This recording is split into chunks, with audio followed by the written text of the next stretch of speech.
Chapter 37, Self-Sacrifice. The laws of Christ's kingdom are so simple and yet so complete that man-made additions will create confusion. And the more simple our plans for work in God's service, the more we shall accomplish. To adopt worldly policy in the work of God is to invite disaster and defeat. Simplicity and humility must characterize every effective effort for the advancement of His kingdom. In order that the gospel may go to all nations, kindreds, tongues, and peoples, self-sacrifice must be maintained. Those in positions of trust are in all things to act as faithful stewards, conscientiously guarding the funds that have been created by the people. There must be care to prevent all needless outlay. In erecting buildings and providing facilities for the work, we should be careful not to make our preparations so elaborate as to consume money unnecessarily, for this means in every case inability to provide for the extension of the work in other fields, especially in foreign lands. Means are not to be drawn from the Treasury to establish institutions in the home field, at a risk of crippling the advancement of truth in regions beyond. God's money is to be used not only in your immediate vicinity, but in distant countries, in the lands, the islands of the sea. If His people do not engage in this work, God will surely remove the power that is not rightly appropriated. Many among believers have scarcely food enough to eat, yet in their deep poverty they bring their tithes and offerings to the Lord's treasury. Many who know what it is to sustain the cause of God in hard and trying circumstances have invested means in the publishing houses. They have willingly endured hardship and privation, and they have watched and prayed for the success of the work. Their gifts and sacrifices express the fervent gratitude of their hearts to Him who has called them out of darkness into His marvelous light. Their prayers and their alms come up as a memorial before God. No incense more fragrant can ascend to heaven. But the work of God, in its wide extent, is one, and the same principles should control in all its branches. It must bear the stamp of missionary work. Every department of the cause is related to all parts of the gospel field, and the spirit that controls one department will be felt throughout the entire field. If a portion of the workers receive large wages, there are others in different branches of the work who also will call for high wages, and the spirit of self-sacrifice will become feeble. Other institutions will catch the same spirit, and the Lord's favor will be removed from them, for He can never sanction selfishness. Thus, our aggressive work would come to an end.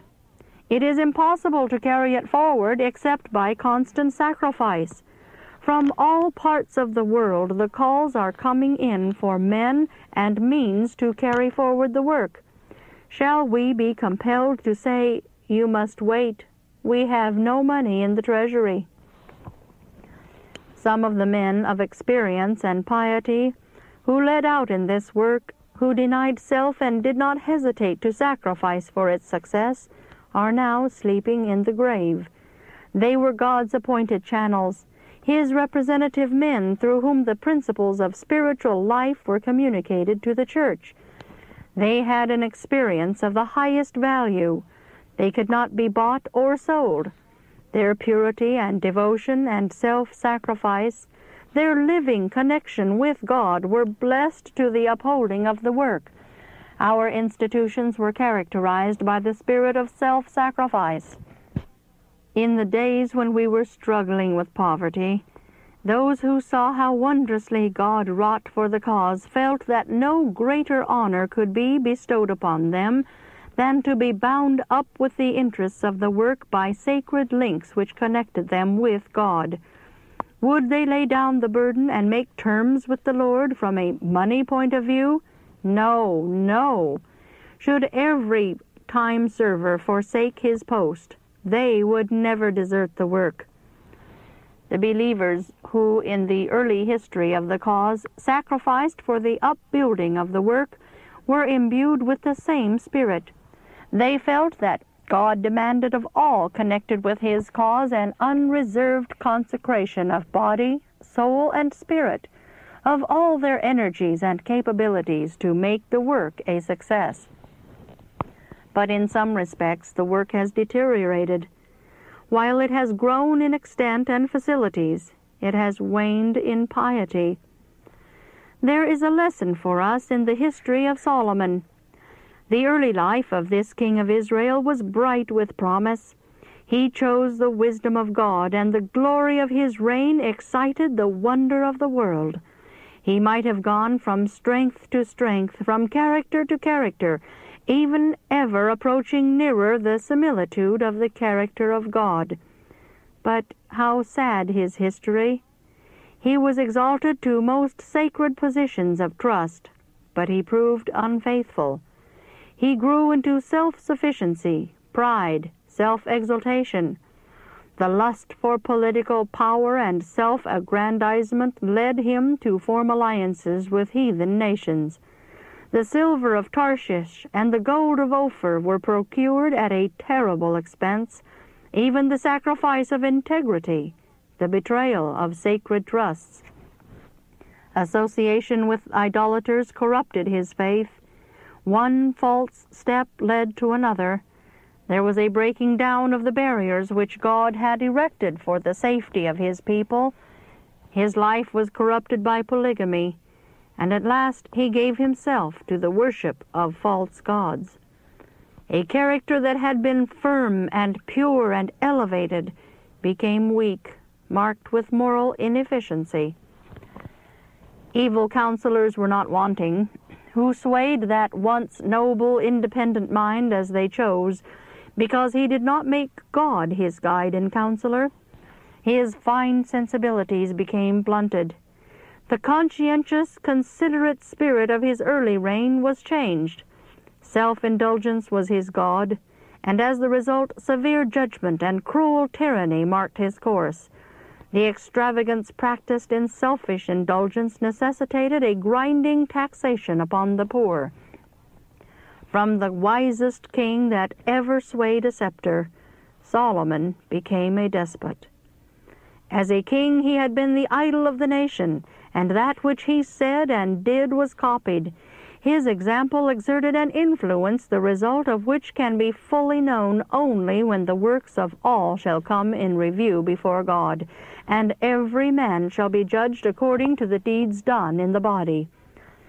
Oh, how can God bear with the misdeeds of those who have had great light and advantages, and yet follow the course of their own choosing, to their eternal harm? Solomon, who at the dedication of the temple had solemnly charged the people, 1 Kings 8:61, "Let your heart therefore be perfect with the Lord our God," chose his own way, and in his heart separated from God. The mind that was once given to God and inspired of Him to write the most precious words of wisdom, the book of Proverbs, truths which are immortalized, that noble mind, through evil associations and yielding to temptation, became inefficient, weak in moral power, and Solomon dishonored himself, dishonored Israel, and dishonored God. Looking upon this picture, we see what human beings become when they venture to separate from God. One false step prepares the way for another, and every step is taken more easily than the last. Thus, souls are found following another leader than Christ. All who occupy positions in our institutions will be tested. If they will make Christ their pattern, He will give them wisdom and knowledge and understanding. They will grow in grace and aptitude in Christ's way. Their characters will be molded after His similitude. If they fail of keeping the way of the Lord, another spirit will control the mind and judgment, and they will plan without the Lord, and will take their own course and leave the positions they have occupied. The light has been given them, If they depart from it, let no man present a bribe to induce them to remain. They will be a hindrance and a snare. The time has come when everything is to be shaken that can be shaken, that those things which cannot be shaken may remain. Every case is coming in review before God. He is measuring the temple and the worshipers therein.